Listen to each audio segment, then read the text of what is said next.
ආයුබෝවන් තිරුවන් සරණ ප්‍රාර්ථනා කරනවා සියලුම දෙනාට. අදත් විමුක්ති නිවන් මඟ මගේ වැඩසටහනේ අපි ඉදිරිපත් කරන්නේ පසුගිය මීට මේ වැඩසටහනට සිදු කරන්නේ ඔබ දන්නවා අප විසින් කරන සම්බන්ධ වෙන දහම් වැඩසටහන් වලට සමගාමීව. ඉතින් අපේ සතිපට්ඨාන භාවනා පුහුණුවත් ඒ වගේම අභිධර්ම පන්තියත් අප සහභාගී වෙන ඒ වගේම අපේ කල්යාණ මිත්‍ර සංසදය දහම් සාකච්ඡාවලත් මේ හැම එකකම මේ දිනවල අපි එක්තරා පොදු දහම් පරියායක් මේ දහමේ කොයි අතින් ගත්තත් අපි ඇසුරු කරන බෞද්ධ දර්ශනය සංකේන්ද්‍රගත වෙන වැදගත් මූලික ස්ථානයක් ගැන තමයි අපි කතා කරන්නේ. අද වීඩියෝ එක ඒ සම්බන්ධව ඉතින් මාතෘකාව පරිදිම අපි ත්‍රිලක්ෂණය පිළිබඳව මූලික වශයෙන් අද මේ වීඩියෝ එකේ කතා කරනවා. ඉතින් අපිට සාමාන්‍ය සාම්ප්‍රදායික බෞද්ධ පසුබිම ඉඳලා අපේ රටේ ශ්‍රී ලාංකික බහුතර සිංහල බෞද්ධ ජනපදනමේ ඉඳගෙන ඒ ජනපදනමේ විසින් අනුගමනය කරන ලෝකේ තේරවාදී සම්ප්‍රදායට අයිති මේ බෞද්ධ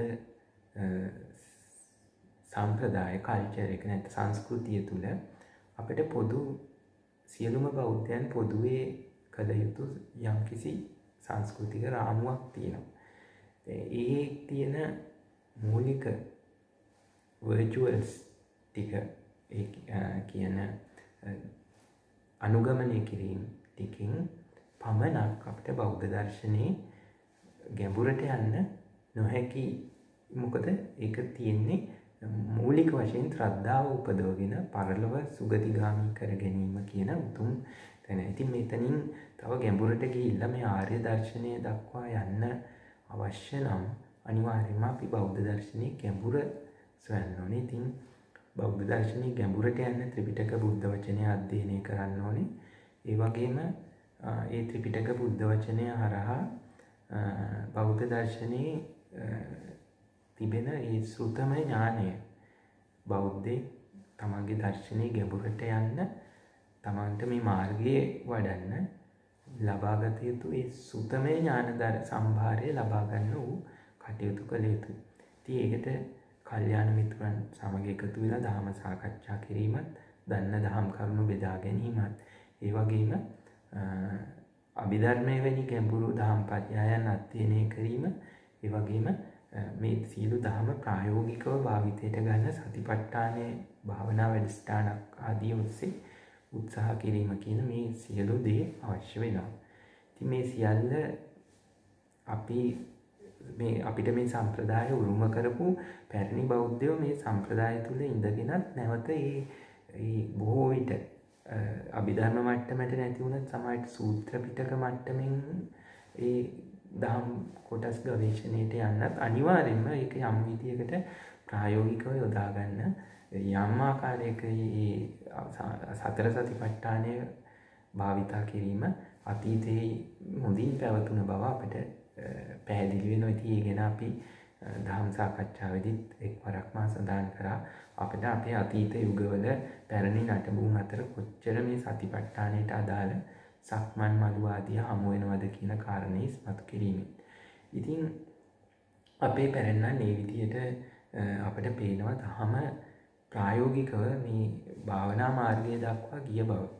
ඉතින් අපි අද ජීවත් වෙන බෞද්ධයන් විදිහට අපි උත්සාහ කරොත් මේ දහම් පරියාය තුළ අපිට මේ සුත්තමය ඥානය ලබා ගන්න මේ කියපු කාරණා ඔස්සේ අපිට ත්‍රිපිටක බුද්ධ වචනය අපි ත්‍රිපිටකය කෙලින්ම අධ්‍යයනය කිරීමෙන් හෝ එමත් නැත්නම් අපි ත්‍රිපිටකය අධ්‍යයනය කරපු පැවිදි හෝ ගිහි විද්වතුන්ගේ මූලාශ්‍ර හරහා ඒ දහම් කොටස් පරියායන් සංක්ෂිප්තයන් අරගෙන ඒවා අධ්‍යයනය කිරීමෙන් හෝ අපි මේ බෞද්ධ දර්ශනය ගැන සුත්තමය ඥානය අසා දැනගත් දැනීමක් ඇතිවිය යුතුයි. මේක හරියට වහලක් හදන්න වහලකට යන්න ඉනිමගක් භාවිතා කරනවා වගේ. වහලට නගින්න ඕනේ. නමුත් එහෙම නගින්න නම් අඩුම ඉනිමගක් අවශ්‍යයි. එතකොට ඉනිමගක් නිකන් දඬු තිබුණට වැඩක් නැහැ. ඉනිමගක් නිර්මාණය වෙන්න ඕනේ. ඉතින් මේ දඬු අවශ්‍යයි. දඬු කියන්නේ මේ දහම් පරියායන. ඊළඟට ඉනිමගත් හදන්න ඕනේ. ඉනිමග හදනවා කියන්නේ දහම් පරියායන ඇසුරෙන් යම් කිසි විදියකට ඒක භාවනාමය මඟකට යන්න. ඉතින් මේ දෙකම කරන්න මේ දඬු ඒ මාර්ගයේ ඒවා හම්බ වෙන්න ඕනේ. ඉතින් ඒකට පෙරපින් වාසනාව තියෙන්න ඕනේ. ඉතින් ඒ අපේ මනුෂ්‍යයන් විදියට මේ ජීවිතේ ක්ෂණ සම්පත්තිය ඇතුව ඉපදුනේ අපිට ඒ පාරමිතා අපි පුරපු නිසා. ඉතින් අපි මේ භවයෙන් ඒ පාරමිතා පිරීමම කරමින් ඉන්නේ නැතුව වහා මේ සුතමේ ඥානය ලබාගෙන ඒ වගේම මේ ඉනිමග හදන්න කියන්නේ භාවනා මාර්ගයට යන්න උත්සාහවත් වෙන්න ඕනේ. මොකද අද ගොඩක් බෞද්ධයන් ගත්තාම මේ කරුණ මා මතක් කරන්නේ මෙතනට ඔවුන් මේ නැවතත් මනුෂ්‍ය භවයේ ක්ෂණ සම්පත්තිය ලබලත් පාරමිතා නැත්තම් ඒ පින්දහම් කරමින්ම පමණක් සිටින නිසා අපි එතනිනුත් එය ඉතාම හොඳ දෙයක්. එය දිගටම අපේ ජීවිතේ තිබිය යුතුයි. නමුත් අපි එතනින් තව පියවර ඉදිරියට ගිහිල්ලා ඉනිමග හදලා වහලට නගින කාරණය දක්වා මෙතන ඉනිමග කිව්වේ දහම් මාර්ගයට බැහැලා දර්ශනය හොඳින් සුත්තමය වශයෙන් ඒක පළමු අධ්‍යයනය කළා. ඉනිමග හදලා නැගලා නගිනවා කියන්නේ භාවනා මාර්ගයේ මේක වඩලා වහලට නැගලා කියන්නේ යම් මට්ටමක අවබෝධයකට එන්න කටයුතු කරන්න ඕනේ කියන කාරණේ. ඉතින් මෙන්න මේ කරුණු ගැන තමයි මුලින්ම මතක් කරේ. දැන් අපි බලමු මේ සුතමේ ඥානය ලබා ගන්නකොට ඒ සුතමේ ඥානය අභිධර්ම මට්ටමින් ගිය කොහොම ලබා ගත්තත් ඒක අපිට පේනවා යම් වශයෙන් යම් මට්ටමකින් මේ සුතමේ ඥානය වැඩෙනකොට අපිට මේ ලෝකේ අපි දැන් මේ මට්ටමින් ඉගෙන ගත්තොත් ලෝකේ පරමාර්ථ ධර්ම මට්ටමට වැටෙනවා. සූත්‍ර පිටක මට්ටමින් ගත්තත් යම් ධර්ම පරයයන් විදියට ලෝකේ වැටෙනවා. ඉතින් මේ පරමාර්ථ ධර්ම ස්වභාවය වටහා ගන්න ලෝකේ තියෙන යම් කිසි විදියක පරමාර්ථ ධර්ම ස්වභාවයක් සුතමේ ඥානය ඔස්සේ ලබා ගන්නකොට රූප පරමාර්ථ ධර්ම ස්වභාවය, චිත්ත චෛතසික පරමාර්ථ ධර්ම ස්වභාවය ආදී මේ සංස්කාර ලෝකයට අයිති පරමාර්ථ ධර්ම ස්වභාවයන් අධ්‍යයනය කරන්න ලැබෙනවා. වගේම ඒ පින් මහිමේ ඉපදුනොත් මේ සංස්කාර ලෝකයේ තියෙන මේ යථා ස්වභාවය දැක ගැනීමත් එක්ක ඉවත් වී සිටීම කියන අසංකාරික ස්වභාවයත් ස්පර්ශ කරන්න, ඒ කියන්නේ මේ මාර්ගය ප්‍රත්‍යක්ෂ කරන්න අවශ්‍ය පදනම ලැබෙනවා. ඉතින් මෙන්න මේ කාරණාම තමයි සුතමේ ඥානය ඔස්සේ වඩා ගන්න ඕනේ. ඉතින් මේ සුතමේ ඥානය ඔස්සේ අපි මේ ධර්ම පරමාර්ථ මට්ටමට සිහු කරනකොට අපේ තිලෝගුරු බුදු පියාණන් වහන්සේ අපිට වර්ගීකරණයක් දීලා තිනවා මේ සත්‍ය සංග්‍රහයක් නැත්නම් සමුච්චය සංග්‍රහයක්. ඒට අපි මුලින්ම අකුසලයේ සංග්‍රහය ඔස්සේ අකුසලයේ දැන ගැනීම, ඊළඟට මිශ්‍රක සංග්‍රහය ඔස්සේ වැදගත් ධර්ම පරයයන් දැන ගැනීම, ඊළඟට බෝධිපාක්ෂික සංග්‍රහය ඔස්සේ සත්‍ය අවබෝධයට අවශ්‍ය කරන ධර්ම පදනම් දැන ගැනීම සහ අවසාන වශයෙන් සර්ව සංග්‍රහය යටතේ මේ දහම් පරයය තුල තියෙන මූලික කරුණු දැන ගැනීම කියන ඒ කොටස් දැනගන්න පුළුවන්. ඔබට මේ ගැන රේරුකාණී අතිපූජ්‍ය රේරුකාණී චන්දවිමල මහානාහිමියන් වහන්සේගේ අභිධර්ම මාර්ගය උන්වහන්සේගේ ග්‍රන්ථ සියල්ල බෞද්ධයන් විදියට පරිශීලනය කළ යුතුයි. මොකද ඒවා තමයි වර්තමාන යුගයට මුද්‍රික ටීකා මේ ත්‍රිපිටක බුද්ධ වචනය සම්බන්ධයෙන්. ඉතින් අභිධර්ම මාර්ගයේ ඔබට හමු වෙනවා පිටු අංක 200 ගණන් වලදී මෙන්න මේ පරමාර්ථ ධර්ම ස්වභාවයන් මේ විදියට දක්වපු මේ දහම් පරයය. අනිවාර්යයෙන්ම ඔබ මේ දහම් පරයයන් බෞද්ධෙක් විදියට ගැඹුරු දර්ශනයේදී අධ්‍යයනය කරලා ඔබ දැනුවත් වෙලා මේ සුතමේ ඥානය ලබාගෙන සිටිය යුතුයි. ඉතින් අපි මේ දහම් පරයයන් අධ්‍යයනය කරනකොට මේ පරමාර්ථ ධර්මතා ස්වභාවය එක තැනකට එක ආකාරයකට එක්තැන් වෙලා වැටහෙන්න ගන්නවා. අන්න ඒ ස්ථානවලට නිවන් දොරටු නැත්තම් විමෝක්ෂ මුඛ කියලා කියනවා. මේ විමෝක්ෂ මුඛ අනුවෙන් හඳුන්වන්නේ ත්‍රිලක්ෂණය කියන දේ. අපි ත්‍රිලක්ෂණය කුමක්ද බැලුවොත් පෙළ දහමේදී මේ ත්‍රිලක්ෂණය අනිච්ච, දුක්ඛ, අනාත්ම කියන ආකාරයට දක්වනවා. ඉතින් මේක පෙළ දහම විස්තර කරනවා සබ්බේ සංඛාරා අනිච්චා, සබ්බේ සංඛාරා දුක්ඛා, සබ්බේ ධම්මා අනාත්මා කියන පෙළ දහම් පරයය දහම් පද පේළිය ඔස්සේ දක්වනවා. ඉතින් මෙතනින් දක්වන්නේ සියලු සංස්කාරයෝ මේ පරමාර්ථ ධර්ම වල සංස්කාර ලෝකයට අයිති සියලු පරමාර්ථ ධර්ම ස්වභාවයෙන් අනිත්‍යයි.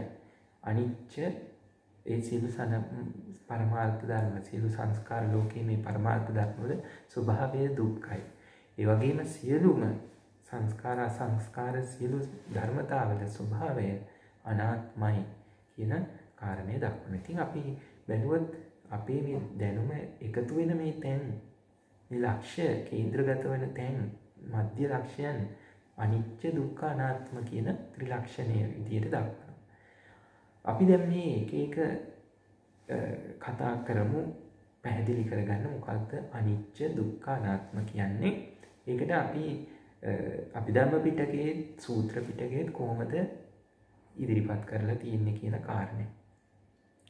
සූත්‍ර පිටකයට ගියොත් සංස්කාර ලෝකයේ අනිත්‍ය දුක්ඛ අනාත්ම ස්වභාවය දැක ගන්න ත්‍රිලක්ෂණය දැක ගන්න මූලික වශයෙන්ම සත්වයා කියන සංසිද්ධිය තුළ සත්වයා ලෝකයේ අරමුණු වශයෙන් ගන්න අවස්ථාවේදී ඔහුගේ ඇස වශයෙන් ක්‍රියා කිරීම කන නාසය දිව ශරීරය මනස කියන ආයතනයන්ගේ ක්‍රියා කිරීම මේ සලආයතන ස්වභාවය ඒක චක්කු සෝත ගාන ජීවා කාය මන මේ ආයතන මූලික ආයතන පහිනුත් මන ආයතනයේ හයවෙනි ආයතනයේ ඒනුත් ගන්නා අරමුණු ගත්තොත් රූප චක්කු ප්‍රසාදේ චක්කු රූප චක්කු විඥාන කියන අරමුණු ගැනීමක් තියෙනවා.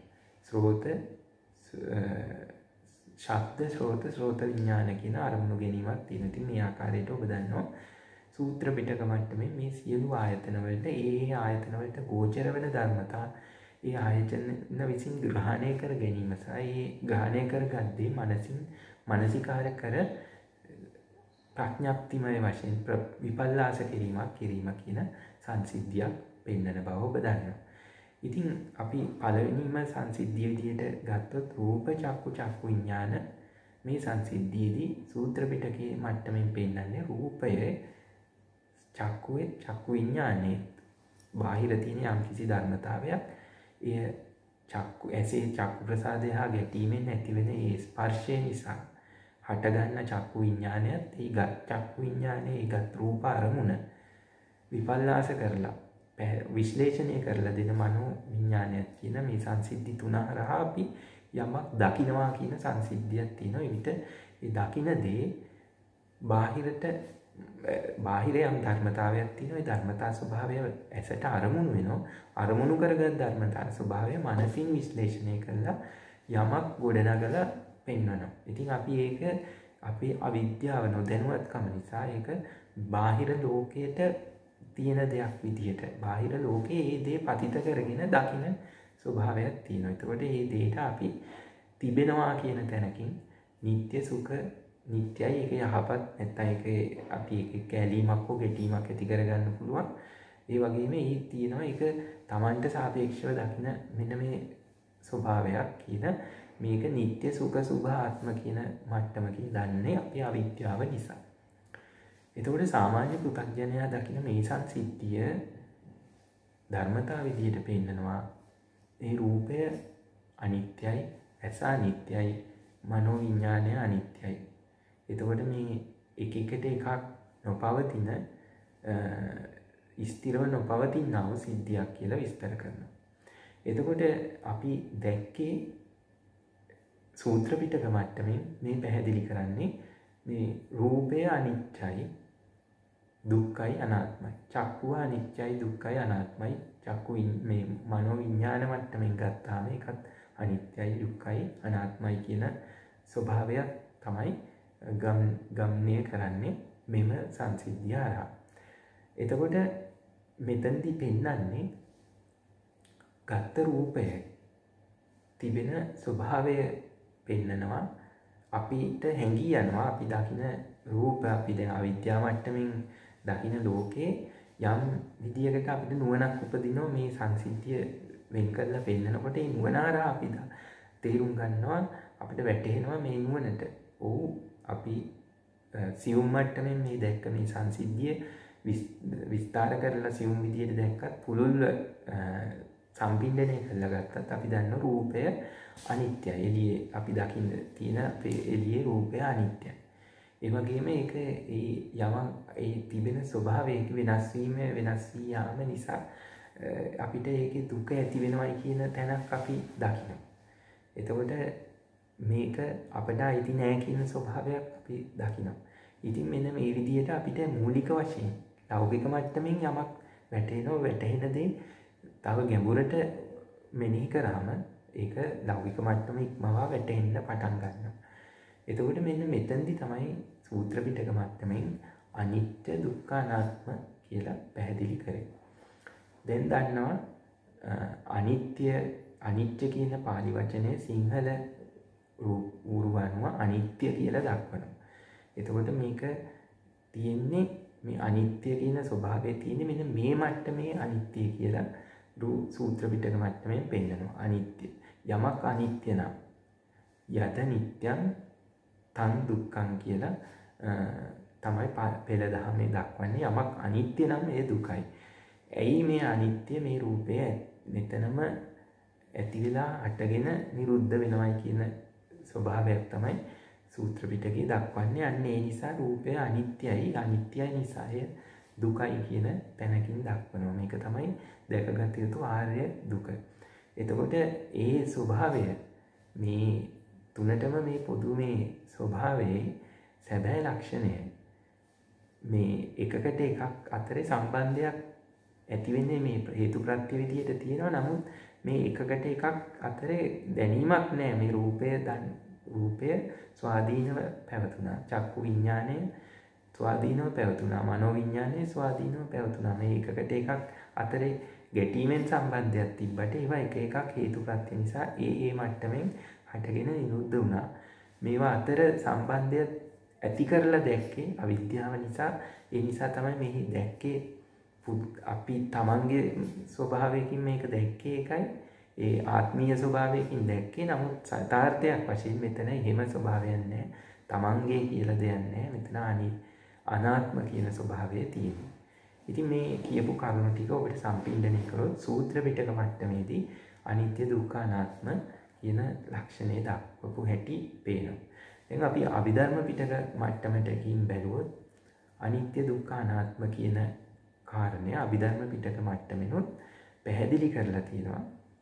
පෙළ දහමේ දක්වනවා. මේක ගොඩක් සියුම් කරලා රූපය අපි දන්නවා මේ රූප පරමාර්ථ ධර්ම ස්වභාවයට ගිහිල්ලා රූප උපදීම නැත්නම් රූප සමුත්ථානයටම ගිහිල්ලා පරමාර්ථ ධර්ම ස්වභාවයෙන් රූපේ තිබෙන ධාතු මට්ටමට මහා භූත සකස් වීම රූප ඒ රූප වල තියෙන සූක්ෂම මට්ටම කියන මේ ආකාරයෙන් රූප 28ක් ඔස්සේ රූපය සම්මර්ෂණය කරලා ගත්තාම මේ සියලු රූපවල යම් ඉතා කුඩා ක්ෂණ විදියට තියෙන ආයු ප්‍රමාණයක් තමයි තියෙන්නේ. ඒ කාලය තුළ මේ රූපය ඇති වී පැවති නැති වී යන කියන ලක්ෂණය පෙන්වනවා. එතකොට මේක පෙළ දහමේදී මේ ඒ මොහොතේම හටගෙන පෙර නොතිබී හටගෙන ඉතුරු නැතුවම නිරුද්ධ වෙන කියන ස්වභාවය මනාව අභිධර්ම පිටකයෙන් දැක්වෙනවා. මේකට කියනවා පෙළ දහමේ අහුද්වා සම්භූතෝ හුද්වාන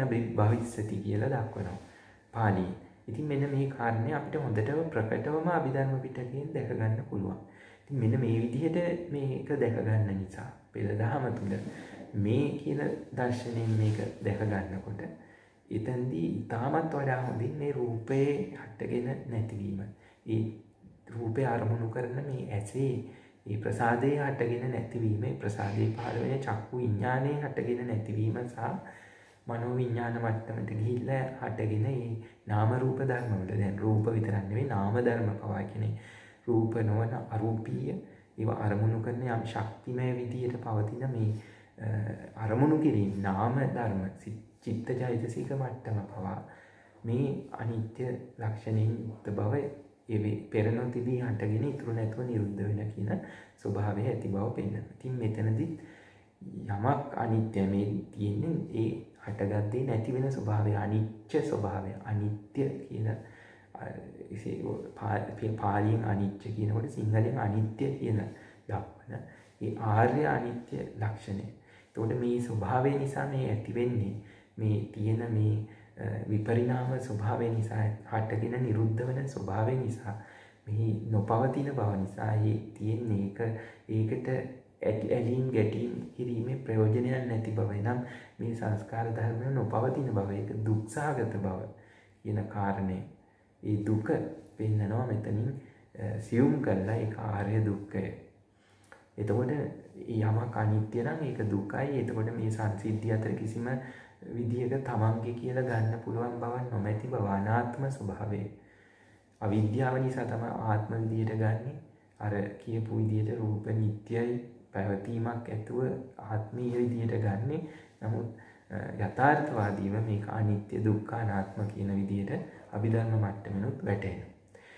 එතකොට මෙන්න මේ විදිහට මේ දක්වපු කාරණේ ඇත්තටම පැහැදිලිව මේ සංසිද්ධියෙන් පටිච්ච සමුප්පාදයට ගියාම දැන් අපි සූත්‍ර පිටකයෙන් මට්ටමින් අභිධර්ම මට්ටමින් ගත්ත මේ සංසිද්ධිය දහමේදී දැන් චතුරාර්ය සත්‍ය අවබෝධය ඔස්සේ පටිච්ච සමුප්පාදය දක්වා අරගෙන යන්න ඕනේ. ඉතින් අපි ඉගෙනගෙන තිනවා පටිච්ච සමුප්පාදයේදී පෙර හේතු නිසා හටගත් විපාක විදියට වර්තමානයේ අපිට ලැබිච්ච පංචස්කන්ධයේ ආයතන තියෙනවා.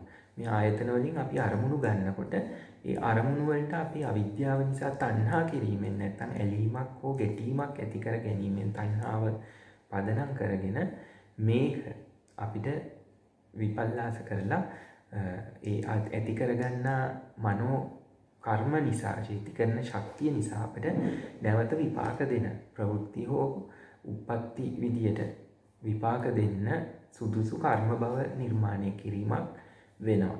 ඉතින් ඒ නිසා අපි වර්තමාන හේතු වලින් අනාගතයට ඒ ඵල හදනවා.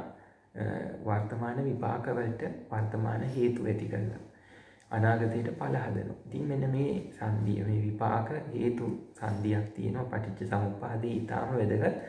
මුළු බුදුදහමම මෙතන තමයි කේන්ද්‍ර වෙන්නේ. මෙතන සිද්ධිය අවම කළා, අනාගතයට ඵල හට ගැනීම අවම කළා, ඒක නැති කරලම දැමීම, නිෂේධ කරලා දැමීම, නිරෝධයට පත් කිරීම තමයි බෞද්ධ දර්ශනයේ අරමුණ. ඉතින් මෙන්න මෙතනට මේ සිද්ධියට දී යථාර්ථය දැක ගන්න, මේ තණ්හාව අඩු කරගන්න හේතු වෙන්නේ මේ සංස්කාර ලෝකයේ අනිත්‍ය, දුක්ඛ, අනාත්ම ලක්ෂණය ප්‍රකට කර ගැනීම. ඉතින් පංචස්කන්ධ මට්ටමින් අනිත්‍ය, දුක්ඛ, අනාත්ම ලක්ෂණය මනාව දැන් ප්‍රකට කරගන්න පුළුවන්කම තියෙනවා. අපි අවිද්‍යාවෙන් පංචස්කන්ධයෙන් අපි ඉන්නේ ලෝකයේ උපාදාන විදියට අල්ලා ගැනීමෙන්, තණ්හාවෙන් අල්ලාගෙන ලෝකය අරගන්න. නමුත්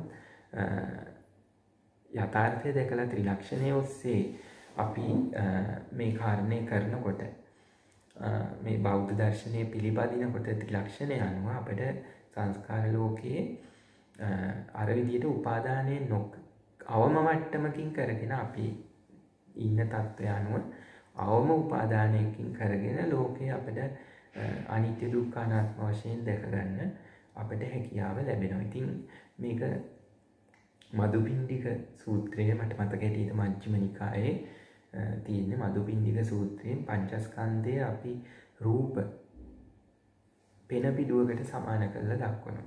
මේ සූත්‍ර පිටක මට්ටමට ඇවිල්ලා අභිධර්ම මට්ටම කියන සිවුම් මට්ටමින් දැකගත්තොත් හරි පහසුවෙන් මේ රූපේ පෙන පිඩුවක් වගේ අස්තිරයි කියන දේ වැටහෙනවා.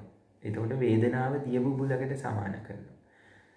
පෙන පීණ්ඩු උපමංච රූපංච වේදනා බුබ්බුලූපම මරීතීච උපමා සංඥා සංකාරා කදලු උපමා මාය උපමංච විඥානං දේශිතා දිච්ච බන්දුනා. මේකින් කියන්නේ පෙන රූපය පෙන පිඩුවක් වගේ, රූපය තුලින් හටගන්න ඒ රූපයෙන් හටගන්නා වේදනාව, ඒකට ඇලීම හෝ ගැටීම, ඒක දිය බුබුලක් වගේ. ඊළඟට රූපය සම්බන්ධයෙන් ඇති කරගන්න සංඥාව, ප්‍රඥප්තිය, ඒක ඇවිල්ලා මිරිඟුවක් වගේ. ඊළඟ කාරණේ තමයි සංස්කාර ලෝකේ හට ගැනීම බැලුවොත් මේවයි ස්වභාවය බලන්න ගියොත් මේවා කේල් ගහක් පතුරු ගලවන් ගිහිල්ලා අන්තිමේදී ඉතුරු වෙන දෙයක් නැති වෙනවා වගේ මේකේ තියෙන හිස් බව කියන කාරණේ එතන පෙන්නනවා. ඊළඟට විඥාණයෙන් මේ හැම දෙයක්ම අනි ත්‍රිලක්ෂණය මගහැරවලා අපිට වෙන දෙයක්ම පෙන්වන නිසා ඒක මායාකරුවෙන් මැජික් එකක් විදියට දක්වනවා. ඉතින් මේ විදියට බොහොම පැහැදිලිව අපි ලෝකයේ දකින්නේ පංචස්කන්ධ කියන දහම් පරයය තුලින් අපි බැලුවොත් අපිට ලෝකයේ තියෙන අනිත්‍ය දුක්ඛ අනාත්ම නොදැකීමේ යථාර්ථය නිසා අපි ලෝකයේ නිට්ටය සුඛ සුභ ආත්ම විදියට ගන්න බවත් මේක මගහැරලා යථාර්ථයෙන් අපි අනිත්‍ය දුක්ඛ අනාත්ම විදියට ලෝකය හරියට නිවැරදිව ගත්තොත් අපිට ලෝකයේ තියෙන මේ සැබෑ යථාර්ථය මෙනෙහි වෙලා අර පටිච්ච සමුප්පාදේ අරමුණු වලට තණ්හා කිරීම අවම කරගෙන යම් දිනක නිෂේධ කරලා නිරෝධයට පත් කරන්න හැකියාව එනවයි කියන කාරණය අපිට පැහැදිලිවම මෙතනදී පෙන්වන්න පුළුවන්. ඉතින් මේ කියපු විස්තර කරපු මේ කාරණා ඔස්සේ ත්‍රිලක්ෂණය මනාව මෙනෙහි කිරීමේ ස්වභාවය තමයි සූත්‍ර පිටක මට්ටමින් හෝ අභිධර්ම පිටක මට්ටමින් පටිච්ච සමුප්පාදයෙන් මෙන්න මේ තැනදී මේක භාවිතා කරද්දී මේක භාවිතා බහුලීකතා කරද්දී අපි අරමුණු කරන ලෝකේ අපිට එතනීම උත්පාදයේ වැය කියන එක දකින්න අපිට පුළුවන් වෙනවා. දැන් අපි ශ්‍රද්ධානුසාරීව ජීවත් වෙලා බෞද්ධ සම්ප්‍රදාය තුළ වර්ධනය වෙලා ධම්මානුසාරීව ධර්ම ඇසුරු කරන මේ සුත්තමේ ඥානය හොඳින් ලබාගත් මට්ටමකට ගිහිල්ලා එය භාවිතා බහුලීකතා කරනකොට අපිට අපේ නුවණට ක්‍රමක්‍රමයෙන් අපිට නුවණක් උපදින්න පටන් ගන්නවා. මොකද අපි මේක මානසිකාර කරන නිසා භාවනා කරන නිසා අපිට මේකේ පරමාර්ථ ධර්ම ස්වභාවය සම්මර්ෂණය කරන්න නුවණක් උපදින්න පටන් ගන්නවා. ඉතින් මෙන්න මේ මට්ටම මාර්ගඵලයකට අපි ලං කරනවා. අපිට ඒ යම් කිසි විදර්ශනා ඥාන පිළිවෙලක් මෙතන ඇති කරනවා. ඉතින් මේ විදිහට ඇති කරනකොට අනුලෝම වශයෙන් සම්මර්ෂණ වශයෙන් නාම රූප අනාව වෙන් කරගන්න හැකියාව ලැබෙනකොට නාම රූප පරිච්ඡේදයට හැකියාව එනකොට ක්‍රමක්‍රමයෙන් අපිට මේ දහම් පරයයන් වැටෙන මේ අනුලෝම සම්මර්ෂණාදී ඥානයන් ඇති වෙන්න පටන් ගන්නවා.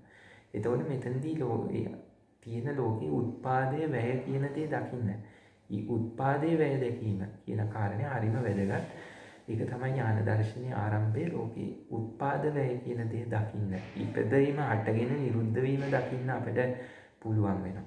ඉතින් අපි මෙන්න මේක දකිනකොට ලෝකේ හටගත් දේ නිරුද්ධ වීම කියලා දකිනකොට එහි නොහට ගැනීම කියන තැනින් උත්පාදනය නොවුණු තැනින් දකින්න අනුත්පාදයෙන් දකින්න කියන නැති බවට හමු වීම කියන තැනින් දකින්න අපිට හැකි වෙනවා. එහෙම හැකි වෙන්නේ අපි සංස්කාර ලෝකයේ සැබෑ ස්වභාවය මනාව අවබෝධ කරගත්තාම ඒ සංස්කාර ලෝකයේ සැබෑ යථාර්ථය මත අපිට පිහිටලා අපිට පුළුවන්කම ලැබෙනවා එහි නොහට ගැනීමෙන් දකින්න. සංස්කාර ලෝකයේ සැබෑ ස්වභාවය දකිනකොට නොහට ගැනීම අරමුණු කරන්න අපිට හැකි වෙනවා. මෙතනදී අපි සංස්කාර ලෝකයේ ඉක්මව අසංකාරික ස්වභාවයක අපි පිහිටනවා. මෙන්න මේ தත්ත්වය මේකට ස්පර්ශ වුණොත් තමයි අපිට සැබෑ ලෙසම අපි කියන්නේ නිවන ස්පර්ශ කරා නැත්නම් සෝතාපන්න මාර්ග ඥානය තුලින් කියන පළවෙනි පියවරෙන් හෝ එහෙමත් නැත්නම් ඒ ස්පර්ශ කරලා තවත් ඉදිරියට ගිහිල්ලා ඒ විදිහට අනිත් මේ මාර්ග දර්ශනීය මාර්ගඵල ඥානයේ දර්ශනයේ මේ නිවන ස්පර්ශ කිරීම කියලා කියන්නේ මෙන්න මේ කාරණේ. ඉතින් මෙන්න මෙතෙන්ට යනකම් යන්න.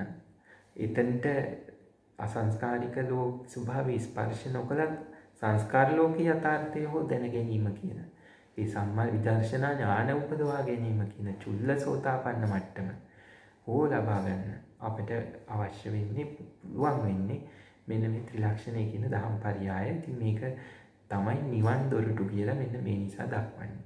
ඉතින් නිවන් දොරටුව හෝ දැක ගන්න, දොරටුව ස්පර්ශ කරන්න, දොරටුවෙන් ඇතුල් වෙන්න කියන தത്വයට යන්න, ස්පර්ශ කිරීම හෝ දොරටුවෙන් ඇතුල් වීම කියන උතුම් තැනට යන්න අනිවාර්යෙන්ම ත්‍රිලක්ෂණයම තමයි උපකාර වන්නේ කියන කාරණය මෙතනදී දක්වනවා. ඉතින් මේක තියෙන්නේම මනාව මේ සිහිය පිහිටුවලා සුතමේ ඥානය ප්‍රායෝගිකව සතර සතිපට්ඨානය ඔස්සේ භාවිතා බහුලීකතා කිරීම ඔස්සේ ඥාන දර්ශනය උපදවලා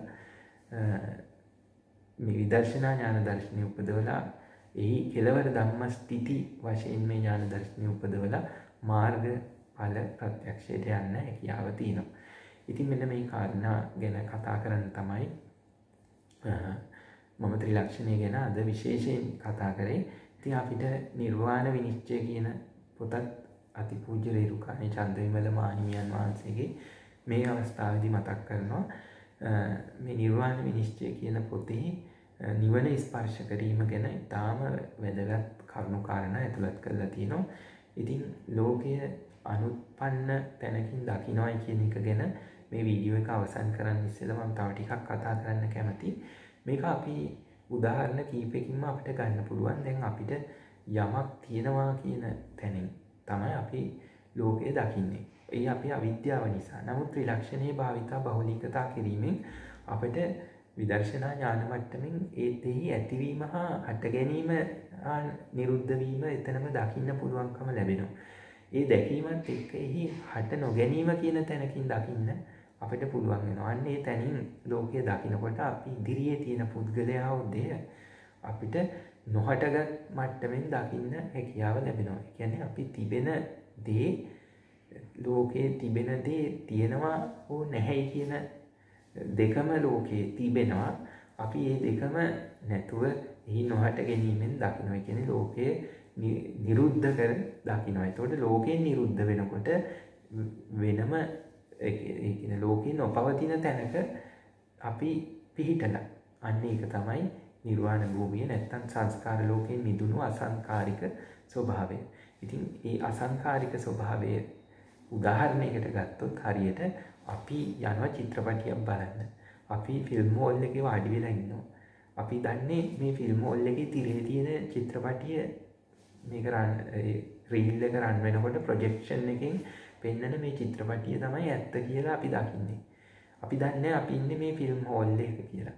යම් වෙලාවක මේ චිත්‍රපටිය ධාවනය වෙද්දිම ප්ලේ වෙද්දිම මේ හෝල් එකේ ඔක්කොම දොරවල් ඇරලා විවෘත වෙනවා අවකාශයට. දැන් අපිට පේනවා ෆිල්ම් එකක් දුවනවා. නමුත් අපිට පේනවා මේක ඇත්තක් නෙමෙයි කියලා. අන්නේ ඒක උදාහරණයක්. අපි මේ දවස්වල බොහෝ ධර්ම කතිකයන්න් වහන්සේලා මේ උදාහරණය උපයෝගී කරගෙන තියෙනවා අන්තර්ජාලයේ මේ අසංකත ස්වභාවය ගැන කියලා දෙන්න. එතකොට අපි රේරුකාණේ චන්ද්‍රවිමල ස්වාමීන් වහන්සේගේ උදාහරණයක් තියෙනවා. ඒකට යන්න ඉස්සෙල්ලා මම තව උදාහරණයක් මතක් කරනවා. අපි විභජ්‍යවාද යන්වින් මෑත යුගයේ අපිට නැගිච්ච දහම් කතිකාවත තුල අගනා තවත් උදාහරණයක් පෙන්නනවා. ඒ තමයි වීදුරුවක් කණ්ණාඩියක්. අපි අරගත්තොත් කණ්ණාඩියේ රසදිය ආලේපයක් තියෙනවා. ඒ රසදිය ආලේපයේ තියෙන තාක් ඒ කණ්ණාඩියට වැටෙන ප්‍රතිබිම්බ අපිට සත්‍ය විදියට ඊටාම දල විදියට පෙනෙනවා. අපිට මේක තමයි අපි රසදිය මට්ටම අවිද්‍යාව වගේ කණ්ණාඩිය අර මේ කියපු සංසිද්ධිය වගේ. එතකොට අපිට නුවණක් ඉපදිනවයි කියන්නේ අපි මේ රසදිය ලේයර් එක අපි හූරන්න පටන් ගන්නවා. මේ රසදිය අඩු නැති වෙනකොට මේ වැටෙන රූපවල අර දල ස්වභාවය මේ කණ්ණාඩියෙන් පේන පැහැදිලිභාවය නැති වෙලා ගිහිල්ලා ඒවා ප්‍රතිබිම්බ විතරක් වෙනවා. අන්න එහෙම වෙනකොට ඒ ප්‍රතිබිම්බ తত্ত্বය දකින්න ලැබෙනකොට මොකක්ද අදහස් වෙන්නේ? මේ ලෝකේ තියෙන දේ හට නොගත් ස්වභාවයක් කියන එක පේන්න ගන්නව නේද? අන්න එතකොට ඒ විද්‍යාවක උපදීම තමයි මේ ලේයර් එක ඌරලා දැමීම. ලෝකයේ අනුත්පාද වශයෙන් දැකීම තමයි මේ කණ්ණාඩියේ හුදෙක් ප්‍රතිබිම්බ විතරක් විදියට රූප වැටීම දැකීම. ඉතින් ඔබ හිතන්න මේ රසදිය සම්පූර්ණයෙන් හුරලා ගත්තොත් අපිට කණ්ණාඩියක් විතරයි වීදුරුවක් විතරයි ඉතුරු වෙන්නේ. නිවන් දුටු පුද්ගලයාගේ මනසත් ඒ වගේ. ඉතින් ඒ වීදුරුව බිඳිලා යනකම් ප්‍රතිබිම්බෙහි වැටේවි එපමණයි. ඉතින් නොහට ගැනීම කියන එක ඉතාම හොඳට පැහැදිලි කරපු උදාහරණයක්. ඉතින් රේරුකාණේ චන්ද්‍රවිමල අතිපූජ්‍ය අපේ නායක මාහිමිපාණන් වහන්සේගේ තව හොඳ උදාහරණයක් තියෙනවා. දිය බුබුලක් අපි අරගත්තොත් දිය බුබුලක ලෝකේ දැන් පුංචි දිය බුබුලක් අපි තන බිඳුවක අග පනනම් තනාග පිණි බිඳුව එන්නේ. ඒ සුභාෂිතයේ ලෝයඩ සංග්‍රහව ආදී කවින් මේක පෙන්නලා තියෙනවා කවි භාෂාවෙන්. මේ දිය බිඳුවක් ගත්තොත් පුංචි ඉරු එළිය එනකන් විතරක් තියෙන. ඒ කියන්නේ පුංචි කාලයකට තියෙන අපේ ජීවිතයත් ඒ වගේ ටික කාලයකට තියෙන දිය බිඳුවක් වගේ. මේ දිය බිඳුවේ ලෝකයේ තියෙන සියලු දේ දිය බිඳුව වටේ තියෙන මුළු ලෝකෙම ප්‍රතිබිම්බය මේ දිය බිඳුව ඇතුලේ තියෙනවා. නමුත් මේ දිය බිඳුව වියලි යනවා. තණ්හාව වියලෙනකොට මේක වියලි යනවා. එතකොට මේකේ තිබිච්ච සියලු ප්‍රතිබිම්බයන් එක්ක දිය බිඳුව වියලිලා ගිහිල්ලා නිවන අවබෝධ කිරීමත් ඒ වගේ. මුළු ලෝකයක්ම මේ පුංචි දිය බිඳුවේ ප්‍රතිබිම්බ විදියට සටහන් වුණා. නමුත් ඒක වාෂ්ප වෙලා යනවා කිසිවක් ඉතුරු නොකර. එතකොට මේ ලෝකයේ මෙච්චර දේවල් ලෝකයේ තිබ්බත් මේ සියල්ල අනුත්පාදේ කියන තැනින් දකිනකොට අර සමස්ත ලෝකය අර පුංචි දිය බිඳුවක සටහනක් වුණා වගේ නිවන් අවබෝධ කිරීම ඒ නිර්වාණ භූමිය අපරියාපන්න භූමියට මේ පරියාපන්න භූමිය වලින් සියල්ලෙන් මිදිලා අපරියාපන්න තත්වයට ගියාම මේ ලෝකෙම හිම නිරුද්ධ කරලා නිරෝධයම දකින්නවා කියන තැනට එනවා. ඉතින් මේ උතුම් ස්වභාවය කරා යන්නයි අපි හැමෝන්ම මේ ගැඹුරු දර්ශනය ඔස්සේ උත්සාහ කරන්නේ ලෝකයේ අනුත්පාදය දැක ගන්න. ඉතින් එතනට යන්න ඔබට දැන් පේනවා මහෝපකාරී වෙන්නේ ත්‍රිලක්ෂණයමයි. ඉතින් ත්‍රිලක්ෂණය භාවිතා බහුලීකතා කරන්න සතර සතිපට්ඨානය වඩන්න අවබෝධ කරගන්න උත්සාහ කරන්න. ඉතින් මේ ධර්මතා සත්‍ය නිසා ඔබ උත්සාහ කරනවා නම් නිවැරදිව ඔබ ලබාපු මේ මනුෂ්‍ය භවයේ ඔබ කළ පාරමිතා අනුව ඔබට මේ නොලැබී තිබෙන්න කිසිම හේතුවක් නැහැ. ඉතින් භාග්‍යවතුන් වහන්සේගේ දර්ශනය උන්වහන්සේගේ දර්ශනයත් ඒ දර්ශනය අප වෙනුවෙන් ආරක්ෂා කර දායාද කර මහා සංඝරත්නයත් ඒකාන්තයෙන්ම ශ්‍රද්ධාවෙන් විශ්වාස කරලා ධම්මානුසාරී වෙලා ජීවිතයේ ෂණ සම්පත්තිය උපරිම ප්‍රයෝජනය අරන් භාවනා මානසිකාරයේ භාවිතා බහුලීකතා කරලා ගිහි ජීවිතය ගත කරත් පැවිදි ජීවිතයට යම් දාක යන්න ලැබුණොත් යන්න ගිහි ජීවිතය ගත කරත් ඒ මට්ටමේදී පුළුවන් තරමින් මේ අනුත්පාදය දැක ගන්න උත්සාහ කරන්න, සීක පුද්ගලයෙක් වෙන්න උත්සාහ කරන්න මුල් මාර්ගඵල මට්ටමින්වත්. ඒක තමයි මා ඔබට දෙන දිරිමත් කිරීම මේ වීඩියෝ එක හරහා. ඉතින් සියලු දෙනාටම තෙරුවන් සරණ ප්‍රාර්ථනා කරනවා. සුබ දවසක් ඒ වගේම. ඉතින් අපි හැමෝම මේ මාර්ගය තුල උත්සාහවත් වෙමු.